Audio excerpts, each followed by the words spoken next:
निर्माणकर्ताओं को राहत देने के उद्देश्य से हरिद्वार रुड़की विकास प्राधिकरण के उपाध्यक्ष अंशुल सिंह के द्वारा सुशासन कैंप का आयोजन किया गया, जिसमें भारी संख्या में लोगों की भीड़ रही। उन्होंने क्षेत्र के लोगों से अपील करते हुए कहा है कि जिन लोगों के नक्शे पेंडिंग पड़े हैं, वे लोग मांगे गए दस्तावेजों के आधार पर कैंपों में पहुँचे और अपने नक्शों को पारदर्शिता के साथ स्वीकृत करा सकते हैं। इस कैंप का उद्देश्य समाज में विकास की सोच पहुंचना है। HRDA विभाग के उपाध्यक्ष अंशुल सिंह के द्वारा बताया गया कि जो पेंडिंग नक्शे थे उनमें से लगभग 80 नक्शे अब तक पास हो चुके हैं। उन्होंने कहा कि ग्रामीण क्षेत्रों में भी डेवलपमेंट जरूरी है, जिसको लेकर विभाग लगातार कार्य कर रहा है और गाँव में भी नक्शा पास करने की प्रक्रिया की जा रही है ताकि ग्रामीण क्षेत्र का भी डेवलपमेंट हो सके। उन्होंने कहा कि इस कैंप का उद्देश्य जनता को जागरूक है करना। देखिए खास report Roorkee news express channel के साथ।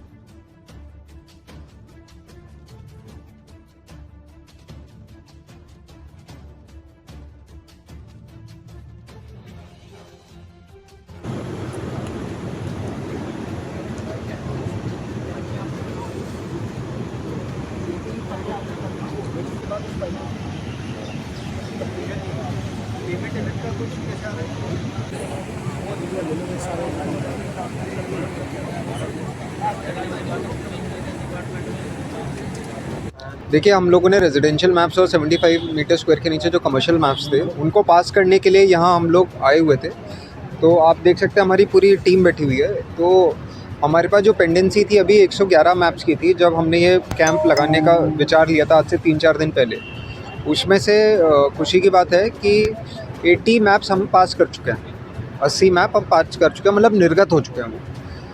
बाकी बचे हुए मैप पे कार्रवाई चल रही है। तो कुछ फाइल्स होती हैं रिजेक्शन में जाती हैं, तो which is a very good thing. हमने रखा था कि 20% से कम रिजेक्शन होना चाहिए, तो वही हम देख रहे हैं कि वो उस फिगर की तरफ हम जाते आ रहे हैं। साथ ही साथ 6 से 7 फाइलें अभी फ्रेश आई थी, जो लोग आज ही मैप लेकर आए, तो उसमें से 6 फाइलें हम लोग पास कर चुके हैं। तो ऐसे जैसे लोग आते जा रहे हैं हम लोग देख रहे हैं जिनके डॉक्यूमेंटेशंस पूरे हैं, क्योंकि चेकलिस्ट हमने दे रखी है वेबसाइट पे।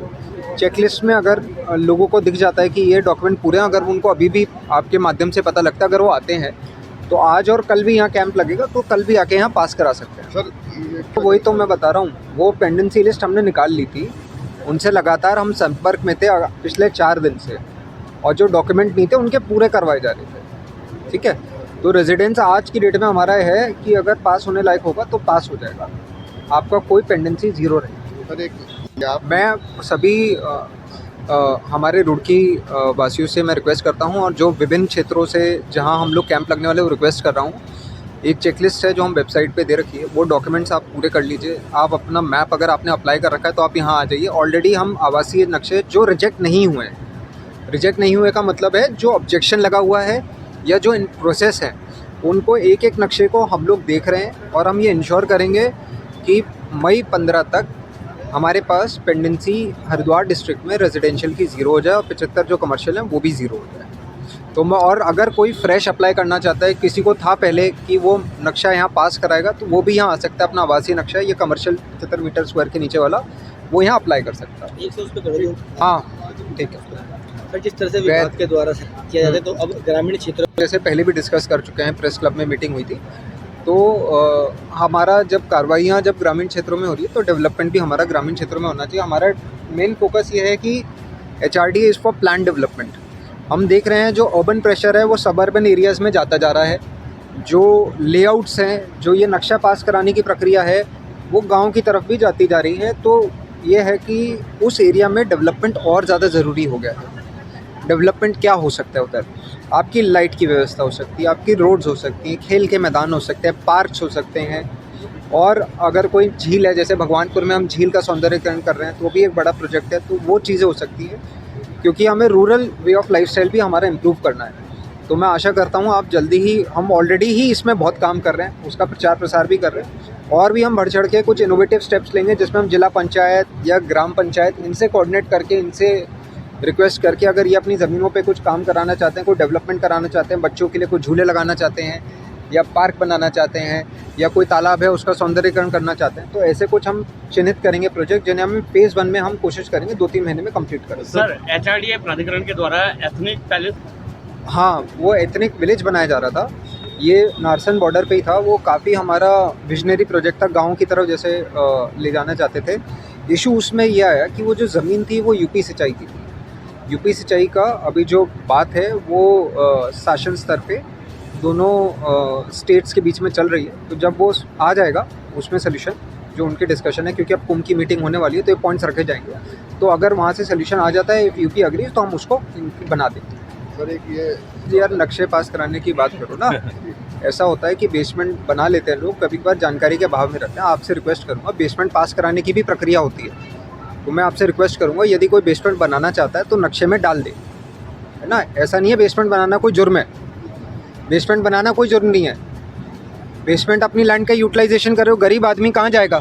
या तो ऊपर जाएगा हाइट में या नीचे जाएगा हाइट में, आप ये बताइए ना मेरे को। तो बेसमेंट बनाना कोई जुर्म नहीं है, लेकिन उसको वैध तरीके से पास करा लीजिए। सर रुड़की में जो हमारी हाइट की लिमिट होती है, मंजिल जो होती है हाइट की लिमिट होती है। तो हाइट की लिमिट होती है, उसके ऊपर अगर वो लिमिट के ऊपर जाता है तो structural safety certificate IIT Roorkee से लेना होता है, उसके बाद वो पास कर सकता है। वो हाइट की लिमिट और various provisions with regards to it जो हमारे बायलॉज में दे रखे हैं, आपसे मैं शेयर भी करवा देंगे हम ग्रुप पे कि ये हाइट है। बट फिर मैं ये कहूँगा that is a very minor concern, क्योंकि माइनर कंसर्न इसलिए नहीं कि वो इलीगल हम कार्रवाई करेंगे। हमारा मेन मकसद ये है कि लोगों को हम जागरूक कर सकें कि आप आके नक्शा पास कराइए, और there are provisions in bylaws जिसमें अगर कोई डेविएशन होता है उसको हम हेल्प कर सकते हैं, आपको हम उसको लीगलाइज कर सकते हैं ताकि आप लोग को परेशानी ना हो। दूसरी चीज़ ये है, सेफ्टी बहुत ज़रूरी है। तो बायलॉज जो बनाए जाते हैं वो स्ट्रक्चरल सेफ्टी देखकर बनाए जाते हैं। तो जो रह रहे हैं उनसे भी मैं रिक्वेस्ट करता हूँ कि जो बायलॉज हैं उनकी हिसाब से बनाइए। किसी दिन कोई आपदा आती है या किसी दिन कोई हादसा होता है तो उस दिन जो आपने ये बचत करी होगी, जो आपको लग रहा होगा थोड़ा लॉस हो गया, उस दिन आपको उस चीज़ से फ़ायदा होगा। ठीक है।